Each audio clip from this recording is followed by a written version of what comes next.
Hello and good afternoon. It is such a huge joy to be here and to see so many of you. Thank you all so much for coming on such a beautiful day.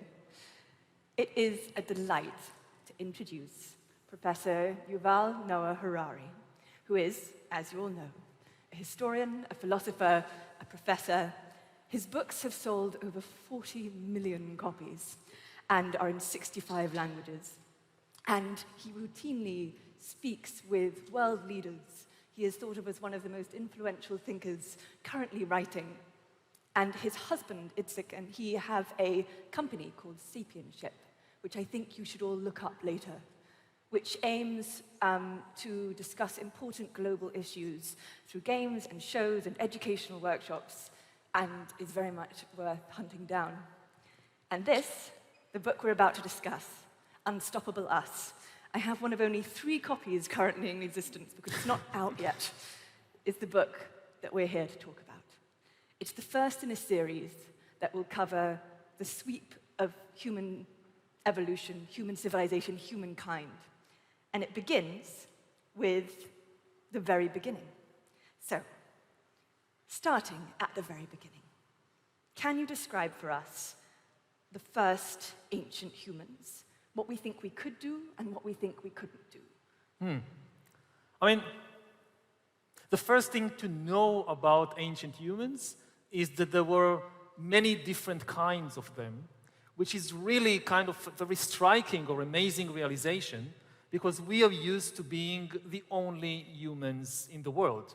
We are used to a situation where everybody in the world, if you are in Britain or in India or in South Africa or in Australia, it's the same humans everywhere. And we take it for granted, but if you look at all the other animals, it doesn't work like that. Like you have different kinds of bears in different parts of the world. You have grizzly bears and panda bears and whatever. And you have different kinds of snakes and ants and whatever. So why do you have just one type of human everywhere? And if you go back tens of thousands of years, hundreds of thousands of years, actually the world is populated by many different kinds of humans, not just our kind, but other kinds also, some big, some small, some quite different from us. And so that's one thing to know about the beginning, where we come from. And the other thing is that we were just wild animals. We are still animals. You know, again, this is something that many people find kind of difficult to grapple with. You know, animals, what are animals? They are dogs and pigs and birds. We are something else. But we are not something else. We are also animals. We are, you know, quite special animals that can come together and sit here and listen to 1 hour to one animal speaks. But we are still animals. And if you go back, and we think we are not animals because we build these buildings and we sit nicely in chairs and we have computers, but then you go back tens of thousands of years and there are no such buildings and there are no supermarkets and there are no computers and people just live in the forest and the savannah, and as a kid, you don't go to school because there are no schools. You learn how to climb trees. You learn how to look for mushrooms in the forest. You learn how to fish. This is what you do. So what do you think what were the first most important things that we learned? As humans, I mean, we learn an awful lot of things. Again, climbing a tree is difficult. I don't know how to climb trees. You know, I know how to write this book, but if you now give me a tree here, climb this tree and pick these fruits, I can't do that. And so how do I survive? You know, if I can't climb trees and pick fruits, then how do I get food? And the way that I get food is that I write these books. And then people buy the books and give me money, and I take this and I give it to somebody else who knows how to climb trees and pick fruits, and then I have something to eat, which is remarkable because, you know, you don't get chimpanzees doing that. You don't have any chimpanzee who survives by writing the history of chimpanzees, and then you have other chimpanzees that give him bananas so that he can... No, only we do that. And that's the most important thing we learned, is how to cooperate in very strange ways, and also in very, very large numbers. So each of us can do something quite unique and remarkable, and still, we have food, and we have clothing, and we have a house to live, because we learned how to cooperate in very large numbers. It is the most remarkable thing, the thing our brains can do. Of course, at one point, our brains perhaps couldn't. Our brains had to grow, and that's connected to fire. Yeah. Can you tell a little bit about that? Yeah, so before we learned to cooperate in like really large numbers, the previous big thing that ancient humans, our ancestors, our great-great-great-grandparents learned to do is to control fire. Which is, again, no other animal, as far as we know, can do that. Animals are afraid of fire because fire is like the most wild and ferocious thing out there. If you think about, say, a lion, so if a lion eats a zebra, then the lion is satiated, the lion had enough, and he or she, they just lie down to sleep. So you don't need to be afraid of them anymore. But fire is the opposite. When fire eats a tree, it's not satiated. It's hungry for even more. It's a bigger fire. It burns more trees. It spreads around. So lions are afraid of fire. And what's remarkable about human beings, humans learn to be friends with fire. And there is a trace of that, how we did it. Like, I suppose also many people in the audience have this experience in their life that, have you ever sat next to a fire? Maybe you went with friends to some woods or the beach, and you light a fire, a campfire, and you just sit there and you watch it. And this is something that I like to do, and I know that many people like to do that. And what's the thing about just sitting and watching this fire? Because this is kind of in a way where it all started. That whereas all the other animals would run away, there were some humans who said, hey, this is interesting. And they just watched fire from a distance, because fire is this ferocious, wild thing, but they watched it. And as they watched it, they learned how to befriend it. What does it mean to befriend fire? Like, you can take a stick and you put it from a distance in the fire, and it starts burning, and you take it out, and you have fire on a stick. And you can hold it, like the thing that everybody is afraid of, you can hold it, and you can light other fires, or if a lion comes, you can wave it, and the lion runs away. So this is kind of the big friend that we made, is fire. Yeah. And it, I guess, transformed everything. It not just allowed us to not be eaten by lions as much, but also to cook. And cooking transformed our bodies. Absolutely. This is, again, originally, we, like the other animals, you eat raw food. And most food, even today, that we eat, it's hard to eat it when it's raw. Like, if you go to your kitchen and you take some rice and you try to eat it, you can't. It's hard. If you try to eat, potatoes, and you just bite a potato, it's yucky and disgusting, and you can't eat that. Yes, I feel it's important that we stress that. Professor Yuval Noah Harari is not suggesting, children, that you go home and eat raw potatoes. Like, let's just lay that out. Yeah, it's actually dangerous, yes. I think, to try and eat raw potatoes. But then, amazingly, you take this disgusting, dangerous thing, and you put it in fire, and you cook it, and it's suddenly delicious and nutritious. And also, it makes it gives us more energy and also more time. Because, you look at chimpanzees, our cousins, the chimpanzees, they spend hours and hours eating because it takes a long time to chew the food and break it down and then digest it. But actually, fire does it for us. It breaks down the food. So when you eat something cooked, you need to spend much less time and energy on eating. It gives you a lot of energy. And scientists believe that this is actually what enabled our brains to grow, because we have quite big brains. And you have you need to decide where the energy goes, to the stomach or to the brain. If you spend a lot of energy digesting food and chewing food, you have small brains. And then when fire does these things for us, then suddenly there is a lot more energy to divert to the brain, so the brain starts growing bigger, and this is the source of much of our ability to invent stuff and do new stuff. So, as you were saying, these humans who have found fire, multiple kinds of humans.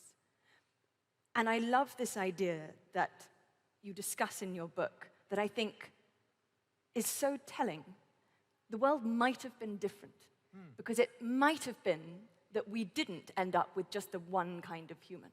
There were so many other kinds. Yeah. Can you, for instance, describe the humans of Flores? Yeah, for instance, this is something we discovered only in the last 10 or 15 years. People didn't know it before. But there is an island, small island in Indonesia, where that humans reached this island almost 1 million years ago, when it wasn't an island, when there was a land bridge connecting, you could just walk to that place. And then the oceans rose, and this place became disconnected from the rest of Asia. And there was a bunch of humans who got stuck on that small island, and also a bunch of elephants. So the same thing happened to them. They walked to the island, the water rose, they got stuck there. And the thing with the small island is that there isn't much food. So what happened is that the biggest humans, and also the biggest elephants, they didn't have enough food, and they died, they starved. And actually, the smallest humans had the best chance of survival. We often think that the bigger you are, the more powerful you are, you'll survive, but in a small island, it's just the opposite. If you're small, that's the smallest kid in the class, he or she are the ones who are going to survive best under these conditions. And they survived, so you had kind of the smallest people, again, having kids of their own, which were even smaller, and this happened generation after generation, until the people in Flores, the humans in Flores, they became very, very small humans. And this is not a fairy tale. Actually, the bones, the skulls of these people from hundreds of thousands of years ago, they reached like 1 meter height, and their head was the size of a grapefruit or something like that. But they knew how to light fire, they knew how to make tools, they were able to hunt the little elephants that roamed around the island. And there are stories today in that island among the native people about these kinds of mysterious little people who live in the forest. And for many years, everybody thought this is just fairy tales. But again, once the archaeologists, the scientists discovered the remains of these small people from Flores, then people say, well, actually, maybe it's not a fairy tale. Maybe it's, again, memories from very ancient times, the same way that when you look at fire today and you like looking at it, it's a memory from maybe 1 million years ago, like in a similar way. These stories about, I think they call the Ebo Gogo, which means grandma eats all, because the stories about these small humans was that they eat everything. So there were actually these small humans on Flores Island. Yeah, it is fascinating, this idea that there may have been, like you say, some memory, some form of instinct that this had once been. It is an incredible thought. Yeah, I mean, they disappeared. Yes, of course. Like at least 10 or 20,000 years ago, probably because when people like us eventually got to that island, they took all of their food, and the little people couldn't survive any longer. But they may have survived in the stories. Yeah. So that's one other kind of human. There are other kinds, Neanderthals. Yeah, they are like the favorites. They're the most famous. Right, the ones everyone, that you use as an insult at school. Tell us about Neanderthals. Neanderthals, well, they are more or less the same size as us. They lived, what is today like in the UK or in Europe. It wasn't populated. If you go back 100,000 years ago, there aren't people like us. They are Neanderthals. And they know how to light fires, they know how to make tools, but they are different from us. And they apparently had bigger brains than us. But what does it mean? It's not clear. Were they able to track animals better? Did they have these amazing dreams? We don't know. But this idea that like we are the smartest humans ever, Neanderthals may have been smarter than us on an individual level, like one-on-one. But the other interesting thing about Neanderthals that they were a different type of human, but they weren't. Because we are all Neanderthals to some extent. Again, this is another amazing discovery that scientists made in the last 10 or 20 years. Previously, it was thought that Neanderthals completely disappeared. There was a big discussion whether our great-great-grandparents, our ancestors, they are the ones who are responsible for the disappearance of the Neanderthals, or maybe there was another reason. But it turned out that actually, when you look inside the human body, you find traces of the Neanderthals in each and every one of us, because something like 50,000 years ago, when our ancestors, Homo sapiens, came from Africa and reached places like Europe, there were some mixed families. There were, 50,000 years ago, there were children that they had a Homo sapiens mother, maybe, and a Neanderthal father. Which, you know, all the talk we have today about mixed families and different kinds of families, just imagine that your parents are different animals. Different kinds of beings. Different kinds of animals. And all of us are, to some extent, the outcome, the descendants of these mixed, because almost any one of you, if they check your DNA, you almost certainly have some great-great-great-great-grandmother or grandfather who were Neanderthals. Which is worth remembering. When I was young at school, we used to use Neanderthal as an insult, but I guess if you called someone that, they could say yes, and also you. So Neanderthals, and then the human we refer to as us. In fact, it would be really lovely to know from the kids in the audience, how many of you are familiar with the term Homo sapien? Can you put up your hand if you've heard that term before? Oh, brilliant. We have a room of experts. Okay. Can you tell us about Homo sapiens? Homo sapiens. So Homo sapiens is like us, is the name that we give our kind of human, which originally lived only in Africa, but now live everywhere in the world. People in Australia, people in Greenland, people in Brazil, they are all Homo sapiens, with a little bit of Neanderthal mixed in. And maybe we say something about the name. Yes. Homo sapien, what does it mean? It's a name in Latin, and it's a kind of habit of scientists that whenever they give something a name, whether it's an animal, whether it's a medicine, whether it's a plant, they usually give it a name in Latin, because it sounds far more important and respectable whenever you speak in Latin. Like even if you look here around the walls, you'll probably see all kinds of things written in Latin, which is kind of, I mean, you know, kids who read Harry Potter, like all the magic words in Harry Potter, they are just ordinary words in Latin, which they sound magical because they are in Latin. So, you know, when scientists talk about mice, they don't call them mice. They call them mus musculus, which sounds very important, mus musculus, but actually it means mousy mice, mousy mouse. And cat, I think, in scientific language, it's called Felis catus, which again, Felis catus sounds very, very serious. Fancy. It actually means kitty cat. So if you read in a book that, you know, kitty cat hunts mousy mouse, that's a book for babies. But if you read Felis catus hunts mus musculus, that's a very serious scientific statement. So also our name, Homo sapiens, it's from Latin.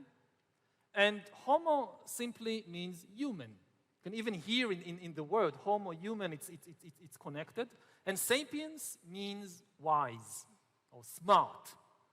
So we gave all the other humans and animals this kind of strange names. We are wise humans, not very modest, very wise. It's of course open to question, are we really that wise? There are reasons to doubt whether we are really the smartest animals around. You know, you look how we are treating the planet and what we are doing to the ecological system, well, maybe we are not the wisest animals around, but that's the name, and this is what it means. Homo sapiens is wise humans. We originally evolved, we came from Africa, and now, like all the people in the world, they are all Homo sapiens. Yeah. And so we had at one point many kinds of human, and now we have just the one kind. What happened? That's one of the biggest questions in history, and it's an uncomfortable question. We don't know for sure, but there is a lot of evidence pointing the finger at us. That what you see is that at first you see Homo sapiens in Africa and Neanderthals in Europe, and the small humans in the island of Florence and other types of humans in other parts of the world.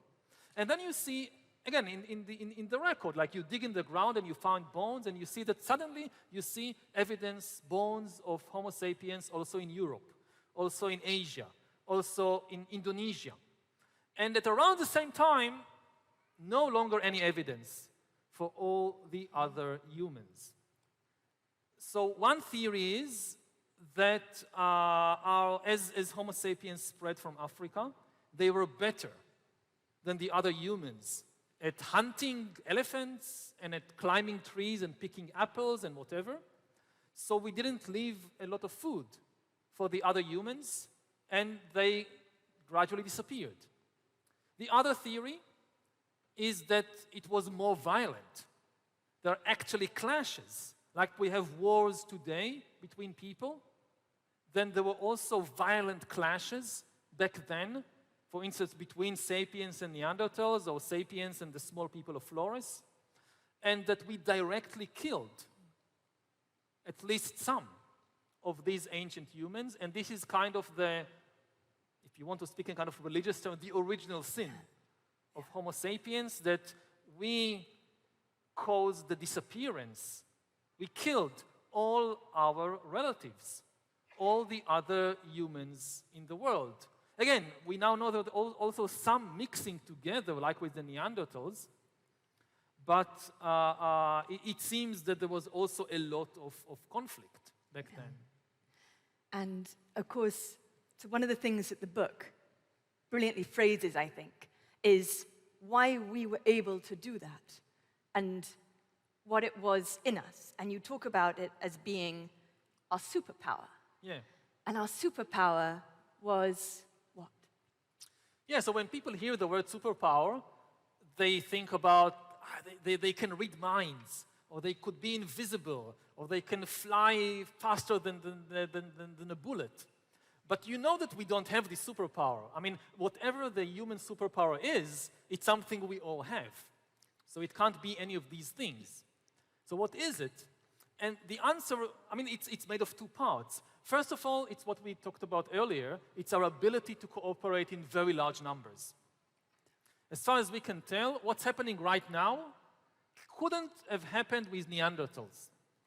Like, look around. We have here, like, what, 100 people, 200 people sitting together here in the hall. Most of you are strangers. You don't know each other. Like, you know that the 2 or 5 people you came with, like your parents or your siblings or your friends, but the people sitting on just next to you, you don't know these. These are strangers.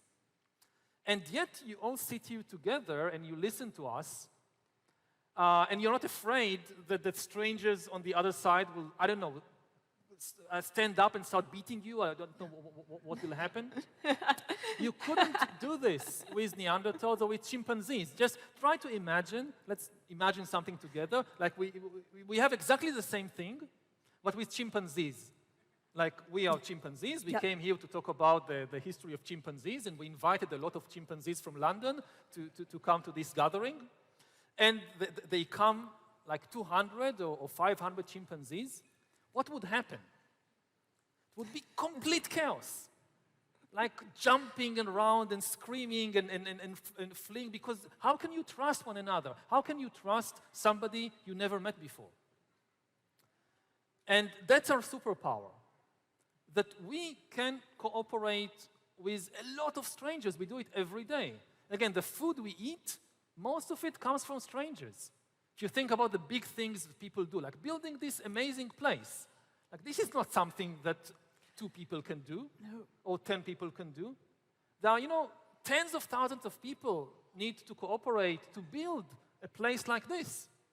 Not just the builders who put a stone over a stone. Somebody needs to feed them. Somebody needs to provide them with the material. So how do we do it? And the answer is with stories. The way you connect a lot of strangers together so they can trust each other and they can cooperate is also what we are doing right now. We are telling stories. And the amazing thing about stories is that if a lot of people believe in the same story, they don't need to know each other personally in order to trust each other and in order to cooperate. And there are many stories that people used over time how to do it. So you have mythological stories about spirits and gods and things like that. You also have economic stories like money. We don't normally think about money as a story. I know that as a kid, I really tried to understand, what is this thing, money? It's so strange. It's, you can't eat it, you can't drink it. It seems to be completely without any value, but everybody wants it. And everybody is doing so many things to get it. And money is just, a fairy tale for adults. That usually people say, fairy tales are for kids. Adults, they believe in like serious stuff. But money is just fairy tale for adults. You have kind of the biggest storytellers in the world, and they come to all the adults, and they wave this piece of paper, or today it's not even paper, it's just something on the computer. And they say, this colorful piece of paper, it's worth like 10 bananas. And all the adults believe it for some reason. And then it works. You can have one person meeting a complete stranger in a supermarket, gives him or her this worthless piece of paper, and the other person gives them 10 bananas, which never happens with chimpanzees, which, as far as we know, could not happen with Neanderthals because they didn't believe these kinds of strange stories. And this is the ability to come up with these stories and to convince a lot of people to believe in them and then cooperate. This is what made us much more powerful than the Neanderthals or the chimpanzees or any other animal. It is amazing that there are so many stories which we have all agreed to believe. And of course, sometimes, you guys tonight could be like, well, bedtime is a construct that we've invented and therefore is not legitimate in this household. Or, though, there are larger stories. For instance, religion is a story. Mm-hmm. How is that? Do you want to tell us a brief history of religion? Oh, a brief history of religion. Let's start with, a big question that often is at the center of religion. What happens to people after they die? It's also, I remember as a kid, I was kind of fascinated by what happens to people after they die. And I would ask the grown-ups, and you get different answers from different people, but what I really got after some time is the impression nobody really knows. That the grown-ups don't know the answer to this question, but they are afraid to admit it. So they come up with these stories that they don't really know if it's true or not. And it often happens but when you say something and you're not sure if you're correct or not, and then somebody starts questioning you, you become very angry because you're afraid that they will expose that you don't know. So instead of honestly saying, well, you know what, I'm not sure, I don't know, you start attacking the other person and you get very angry. And this is a lot of the history of religion is about that. It's about some very important questions that people come up with all kinds of answers that nobody really knows for sure, but they are afraid to admit it, so they constantly fight with one another.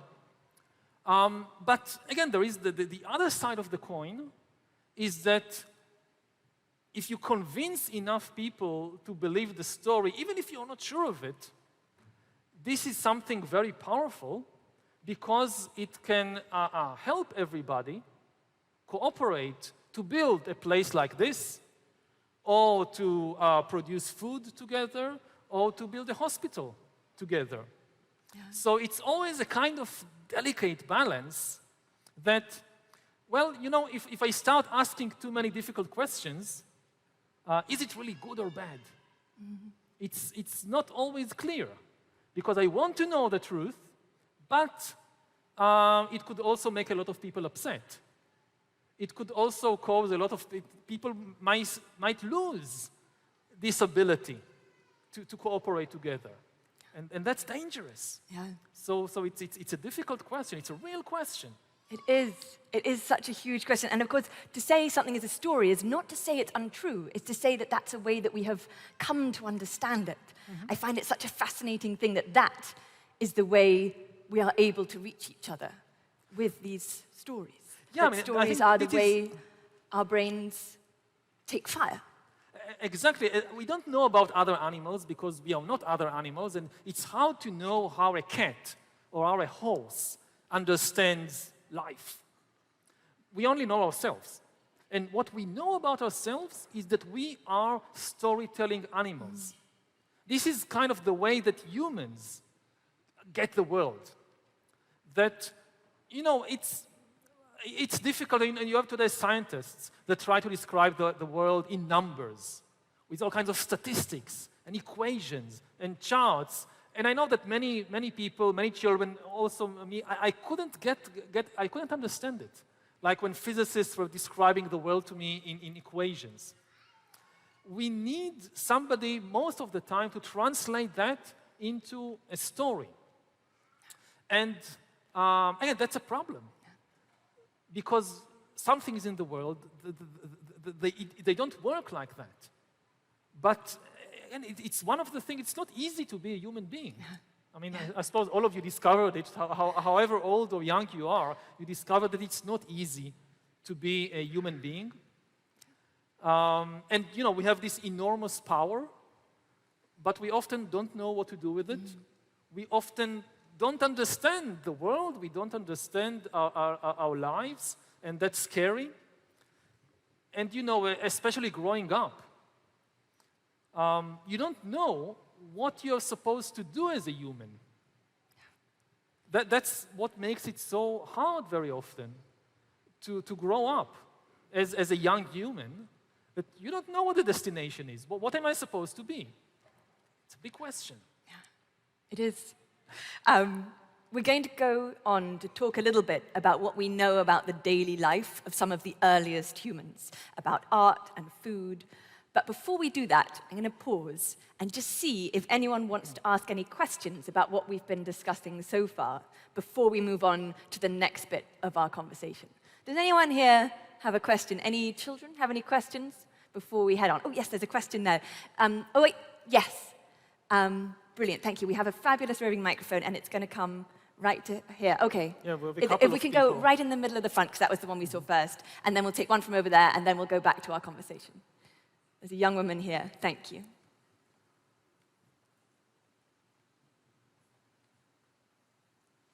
Where in the human evolution do you think humans decided that some animals were pets and others were threats? Ooh. Some were? What point in human evolution do you think we decided that some animals were pets and some animals were threats? Oh. Lovely question. You know, pets are quite new. For most of human existence, as far as we know, there were no pets.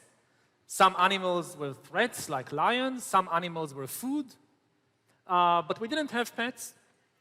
The first pets were dogs, and they came around 15,000, 20,000 years ago, which is a long time ago. And the remarkable thing about dogs, they adopted us. We did not adopt them. It was their idea, as far as we can tell. You know, previously people thought, no, we are so smart and powerful, we adopted them, but no. It seems that, again, tens of thousands of years ago, some wolves, originally dogs were wolves, some wolves noticed that it's a good idea to follow these large apes, humans around, because these humans, they are very good at hunting, and they can hunt a huge mammoth, which we wolves can't, and they can't eat all the mammoth.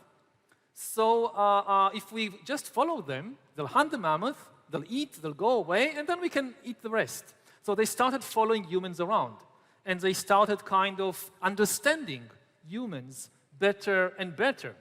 And then they started helping humans in all kinds of ways, because they got some food from the humans, so they helped them.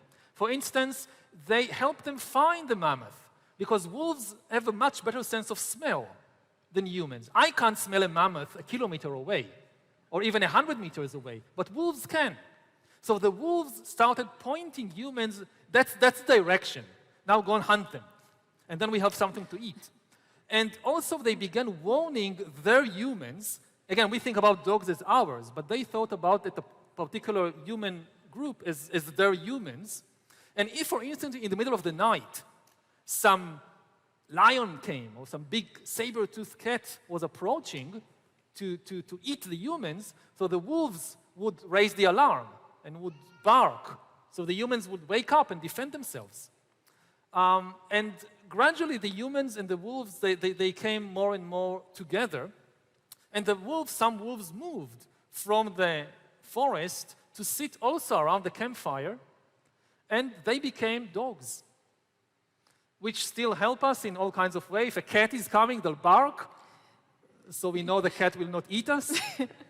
The cats also came to us. We did not domesticate them.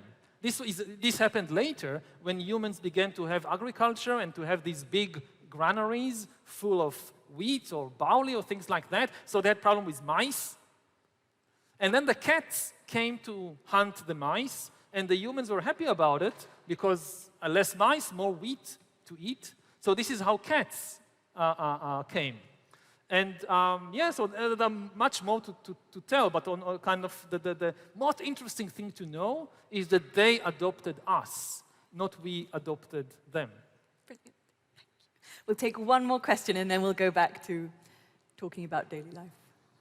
Do you think, in your opinion, it would be possible if, like, I don't know, in the zoos, could the evolution happen again, like the orangutans, like chimpanzees, could they turn into humans? Oh. Good question. The thing about evolution, it takes a long, long time. If we give them like 1 million years, then yes, it can happen. But not in 100 years, not in 200 years. So we don't need to be kind of afraid that the chimpanzees in the zoos will very quickly become these super intelligent chimps and take over the world. We have much more immediate dangers threatening us. Unfortunately, all the other animals in the world, almost all the other animals, they now depend on us. They are now threatened by what we do. So the future of almost all the other animals is now in our hands. Thank you. So, I want to talk a little bit about art. And about cave painting. And about specifically 2 caves, both of which are extraordinary and both of which have brilliant stories of how they were discovered. So, the Lascaux Cave and the Altamira Cave. Can you tell us how we found them? How we found what was in them? Yeah, so much of what we know about the lives of ancient humans tens of thousands of years ago, one of the best sources of evidence is art. Paintings, sculptures made 10,000, 20,000, 40,000 years ago, which you can actually go and see today. Pictures made by people tens of thousands of years ago. And we find it in different places in the world. Again, the most ancient art, it comes from Africa. In recent years, we find a lot of very important art from like 40,000 years ago from Indonesia. But two of the most famous, they come from France and Spain. So in France, there is a cave called Lascaux that was discovered by teenagers. That this group of teenagers, they went in the wood and they saw a hole, and they were curious what's inside there, and they crawled into the hole. What the parents probably were very upset about what they did, but they kind of crawled into the hole and made one of the most important scientific discoveries of the 20th century. These huge, huge caves with amazing paintings of mammoth and bison and deer and horse and so forth. And a couple of decades previously, there was a similar discovery made in Spain in a place called Altamira, when there was this archaeologist. Archaeologists are scientists who like to dig in the ground and find ancient things. So you had this Spanish man who went to dig in a cave, and he brought along his 8-year-old daughter. And he was digging in the cave and digging and looking for scraps of tiny things in the ground. And she was bored, so she looked up and she said, "Look, Daddy, bulls." And there were amazing paintings of bulls and horses and ancient animals just over the whole ceiling and walls of the... He didn't see it because he was digging in the ground, and she saw it, and she made one of the most important discoveries which completely changed our understanding. Because previously people thought that, these ancient humans, they were like monkeys, they couldn't do anything. And you look at this art, and it is as beautiful, as sophisticated as anything we can produce today. What do we, obviously so much of this, we're having to imagine and guess from the best evidence we have.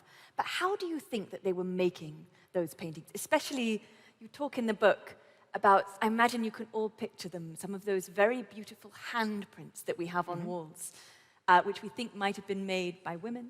How do you think they were making them? So with regard to the handprints, again, we have people with handprints from like 40,000 years ago. You can see the handprint, it's like the first selfies in history, that today we take a selfie with a smartphone. So 40,000 years ago, you have these people, they go to the cave or to go to a rock, and they place their handprint, and we can still see it today. And the way they did it, at least in most cases, they would they would crush some colorful rock and mix it with water to make paint, and then they would put it in their mouth or inside a tube, and they blow on the tube, and like you put your hand on the rock and you blow on the tube, and it sprays, and then you remove your hand, and it leaves this shape of your hand, and people come 50,000 years later and find it, and this is a kind of a window to get to know these ancient people. So just imagine that, your selfie from today might be found in 50,000 years by somebody. Now I understand something about how people lived back then. Among other incredibly important inventions, one of the ones that had the most unexpected power was the invention of the needle. Yeah. How did that shift the entire way that humans are distributed across the world? Yeah, so people, when we imagine the distant past, so people think about things like spears and bow and arrow, that we can hunt mammoth and big animals. But actually, maybe even more important than all these weapons and tools, it was the needle.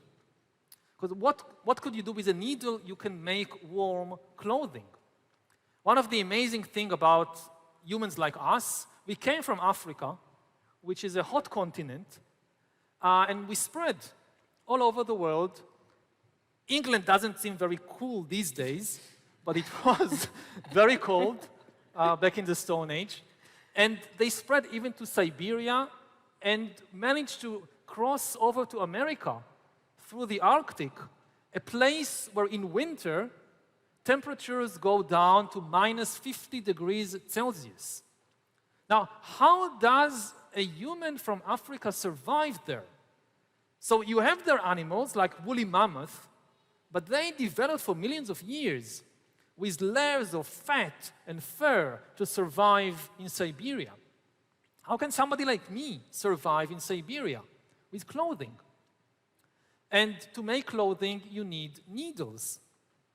I mean, Neanderthals also had clothes, but very crude things. Like a Neanderthal might hunt a bear or a deer and just take the skin of the deer or the fur of the bear and put it on himself, which is good, but not very, very good. The sapiens, they knew how with needles and fiber to sew together kind of thermal clothing.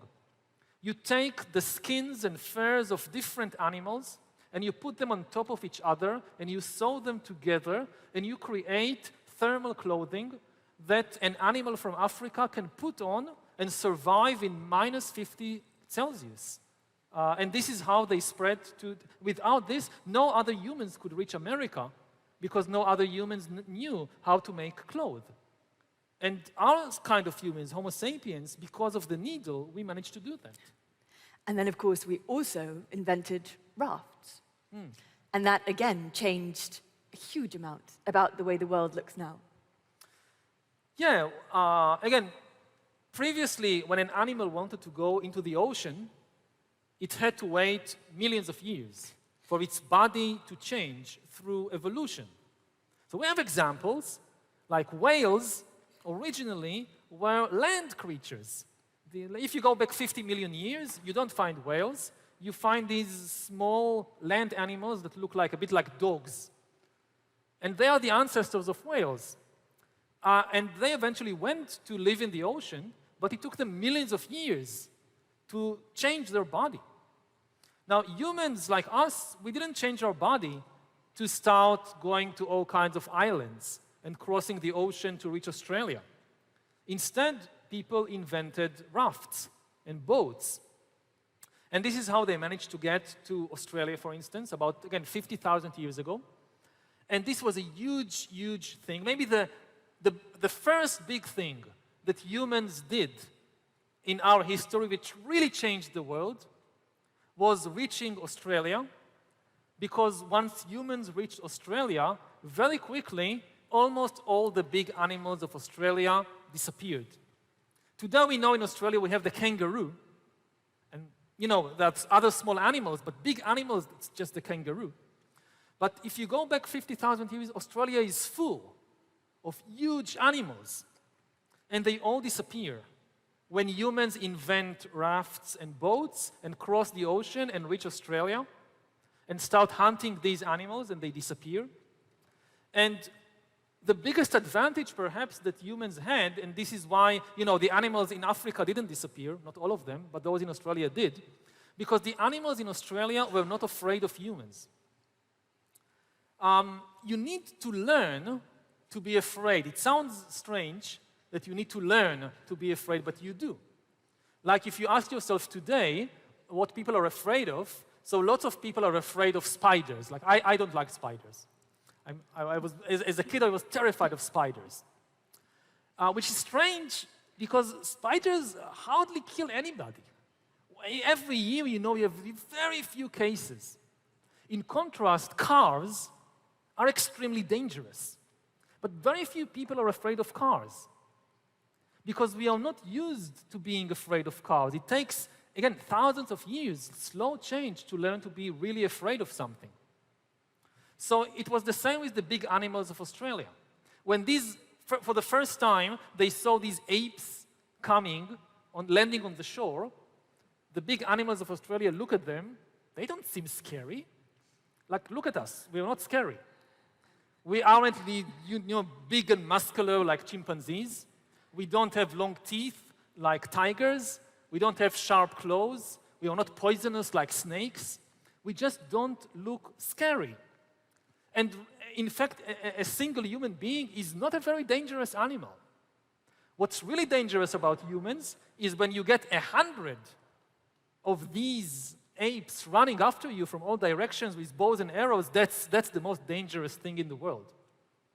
And the big animals of Australia, they just didn't have the time to learn to be afraid of these strange new creatures, and almost all of them disappeared. I think that's, in fact, something, maybe that should be something that we'll close on thinking about, because, of course, we didn't know back then that what we were doing was causing extinction, because of course people only lived 20 or 30 years, so they didn't have time to notice. Yeah. As you say in the book, like some of the grandfathers might have been like, there used to be a lot more enormous sloths. But like, it's unlikely that we knew. We are now causing extinctions, and we do know. Yeah. And one of the things I love is that at the end of the book, you start discussing what we can do. This human superpower, which has led us to build so much and destroy so much. What do you think we can do now? Our superpower, and it belongs to everybody, is the ability to tell stories, which bring people together and change the way that people behave. Now, again, as you said, 50,000 years ago, the humans that came to Australia, they had no intention of destroying all these big animals. They didn't know they were doing it. Every year, they would hunt a few of the big animals. Nobody lived long enough to realize that all of them are disappearing. Now we know what is happening around the world. We know that we are responsible for the disappearance of more and more animals.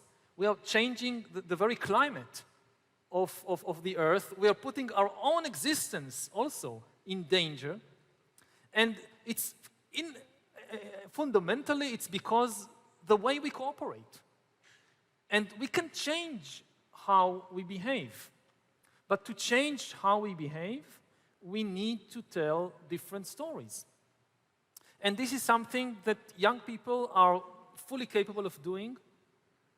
You know, if you create a story and put it on Instagram or put it on Facebook, this is powerful. Because, again, the most powerful thing in the world today is not lions, and it's not elephants, and it's not airplanes or whatever. It's the stories in people's minds. And young people, not only they are as capable as adults of creating and spreading new stories, they are far more open. You know, as a 50-year-old, it's very difficult to change the stories that you believed for all your life. Even if these stories are harmful, are dangerous, it's difficult to change them and to think of something else. But 10-year-olds, for them it's much easier. So, you know, I think that the people who would really change the world are not those who are now 50 years old, it's the people who are 10 years old. Yeah. That's the thing. That the people to change the story is going to have to be the young ones in this audience. We have time for about 10 minutes of questions. If anyone here, oh good, we have lots of hands already. Now we've got some roving mics. Right, brilliant. We'll start at the back of this row maybe, here? Great, thank you.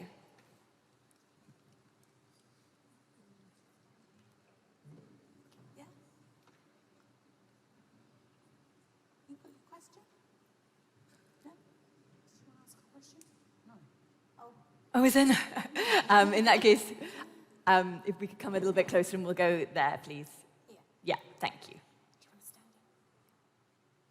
in? Well, when like girls and boys used to hunt together, like in the Stone Age times. So when did they go separately, and the boys go hunting, and they separate? Great question. Well, we don't know. We don't know how boys and girls were different in the Stone Age.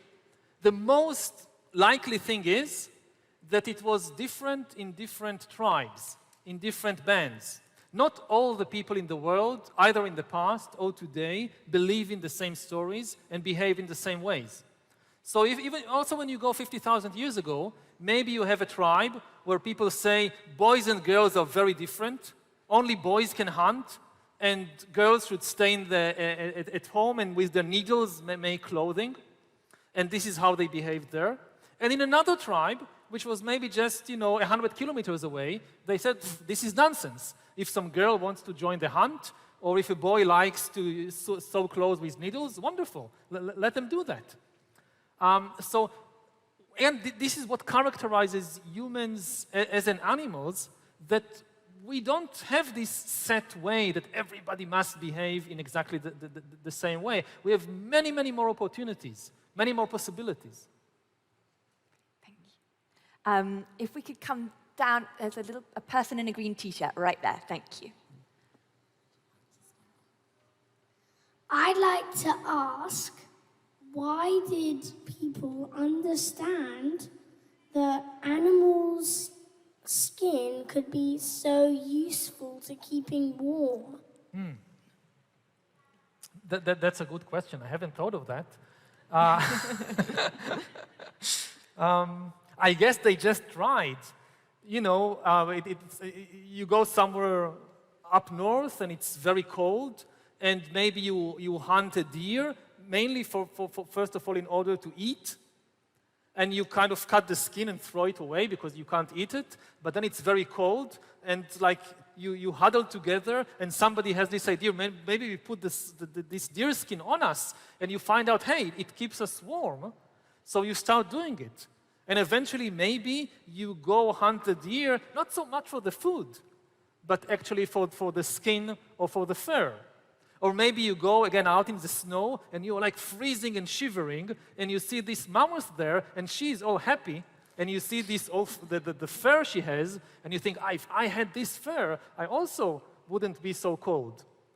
So again, I'm not sure, but this could be some of the ways that people came up with this idea. Can we come right to the front, to this young man in the red t-shirt?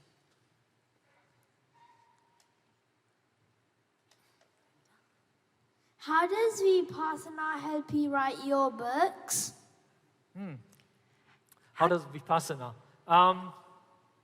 You know, Vipassana is a practice of meditation, which you basically, you just sit with closed eyes for a couple of minutes or maybe a few hours, and you don't watch your smartphone, and you don't look in television, and you don't talk to people. And it helps me because, you know, we are flooded with so much information, with so many news and stories and tweets and photos, that we don't have time to just stop and think, to just have a moment of silence. And I think as humans, it's extremely important for us. Stories are very important, but silence is equally important, because this is the time that we can really observe things deeply and see whether we want to follow a certain story or reject it. No, I don't, this story is not good. I don't want it. And I think it's a good idea. You don't have to do this particular thing or that particular thing, but especially today, you know, when we are constantly bombarded with more and more information, I think it's crucial for every human to take some time off, just to disconnect. For an hour, for a day, just be in silence. It's a wonderful thing. We could go there, please.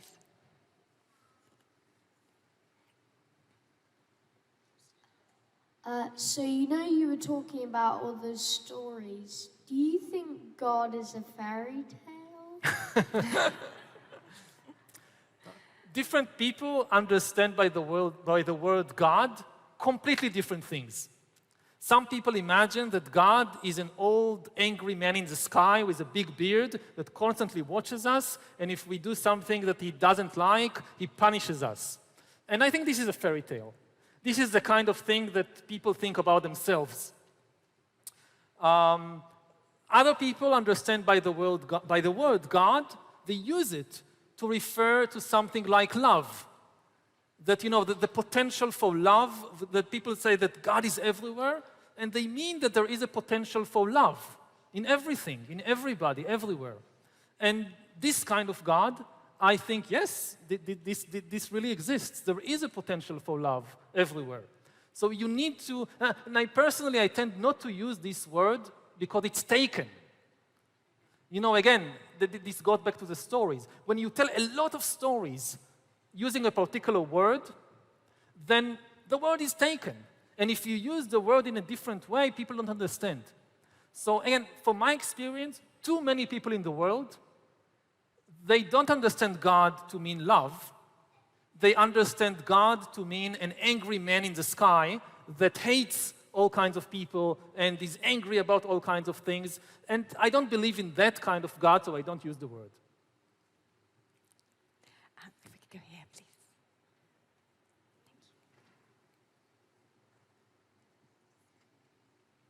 How is COVID-19 different to any other pandemic?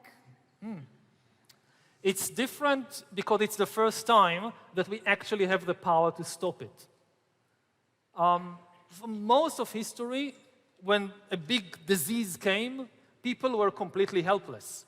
They didn't understand what was happening, and they didn't know how to stop it. Now, we do understand. We do know what viruses are. We do know how to develop medicines and vaccines and so forth. So this is very different. It doesn't mean that we do the right thing. It's not enough to have tools in order to prevent a disease. We also need to make the right decisions about how to use these tools. And unfortunately, people don't always make the best decisions. But I think that's the crucial thing. If we make the right decisions, it's amazing to think about it. It seems, I don't know, far-fetched. But actually, COVID could be the last epidemic in human history. We now have this kind of power. It doesn't seem that we are doing it because, you know, you have a pandemic and instead of people coming together, they have more wars. So going like that, we'll have even more pandemics. But we have the chance, if we make the right decisions, this could be the last epidemic in history. We'll go right to the back, and then we'll ask this young woman here. So there first, and then here. Thank you.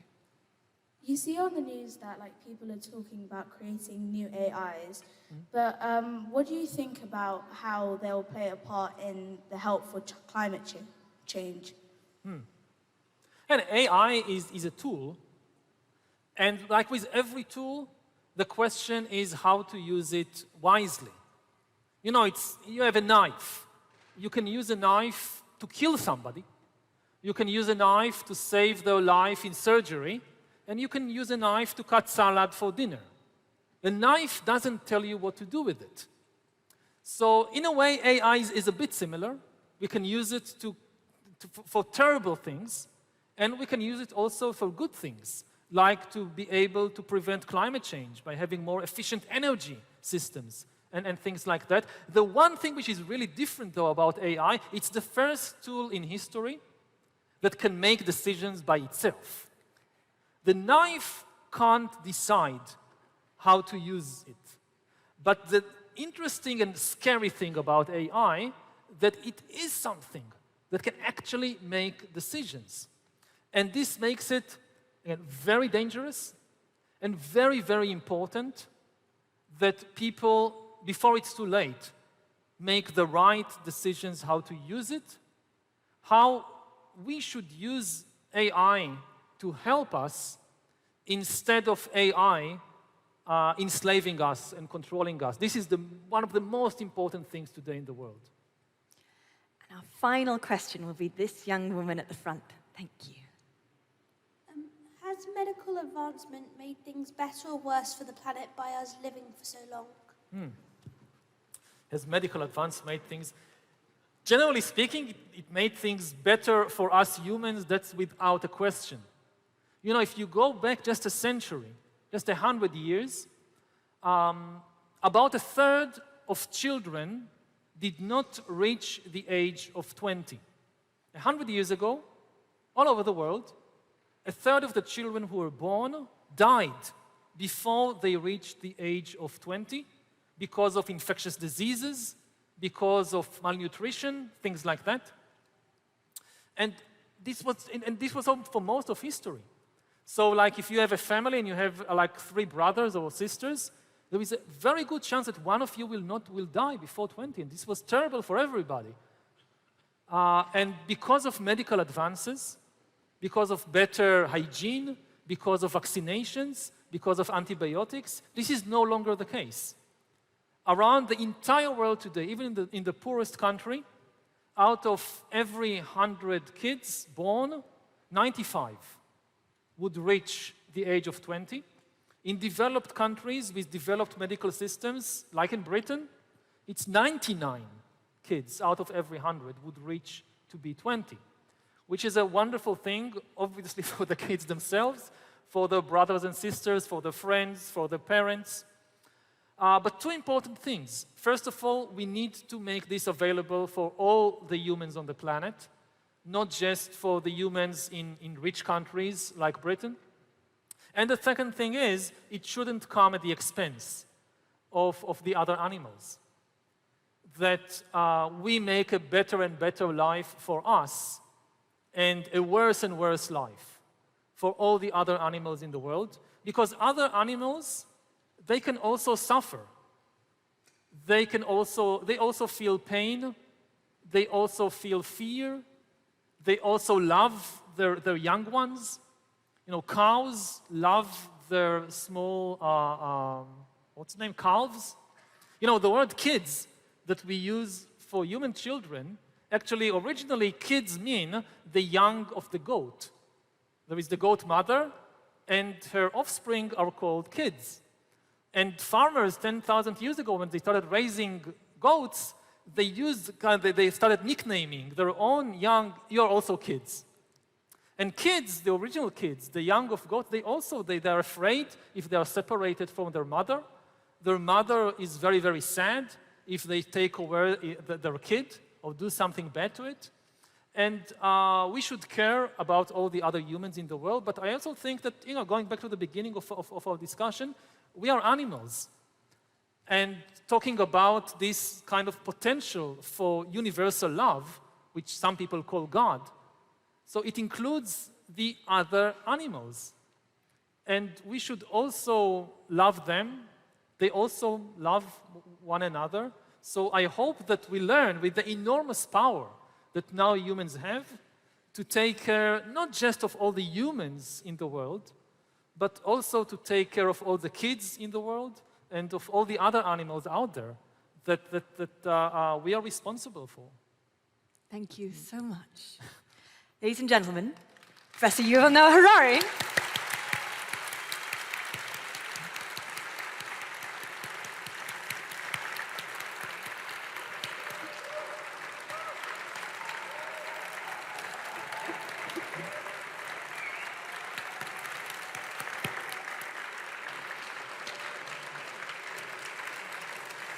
The only thing to say is that this book is wonderful, and even though it's not actually out yet, it can be pre-ordered from all good bookshops, including the Primrose Hill Bookshop, which is out at the front. You've been the most wonderful audience. Thank you all so much for coming. Goodbye. Thank you.